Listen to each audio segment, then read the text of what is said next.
કે આજે આપણો જે અમદાવાદમાં પ્રોગ્રામ થવાનો હતો એ અમુક કારણોસર આપણે પોસ્ટપોન કરવો પડ્યો છે, જે થશે હવે 14મી ઓક્ટોબરે.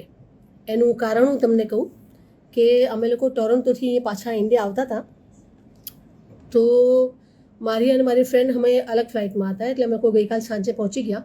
પણ અમારી આખી ટીમ જે છે 14 જણાની, એ લોકો એર ફ્રાન્સમાં આવતા હતા અને પેરિસમાં એ લોકોનો હોલ્ટ હતો અને પેરિસથી એ લોકોની ફ્લાઇટ નીકળી આવવા માટે બોમ્બે, પણ અને ત્યાં પેલું આપણું ઈરાન અને ઇઝરાયલનું જે વોર જે ચાલુ થઈ ગઈ ને, એટલે ફ્લાઇટ અડધે રસ્તે આવીને એમને પાછા પેરિસ જવું પડ્યું.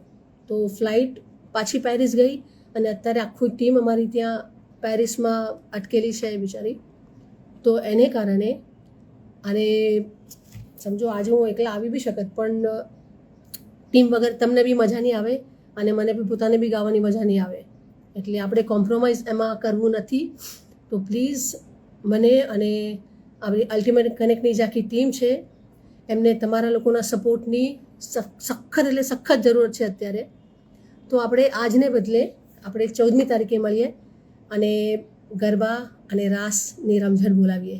પ્લીઝ અમને સપોર્ટ કરજો અને પ્રાર્થના કરજો માતાજીને કે અમારી ટીમ આવતીકાલથી શરૂ થતા નવરાત્ર માટે સુખરૂપ રાતે પાછી આવી જાય.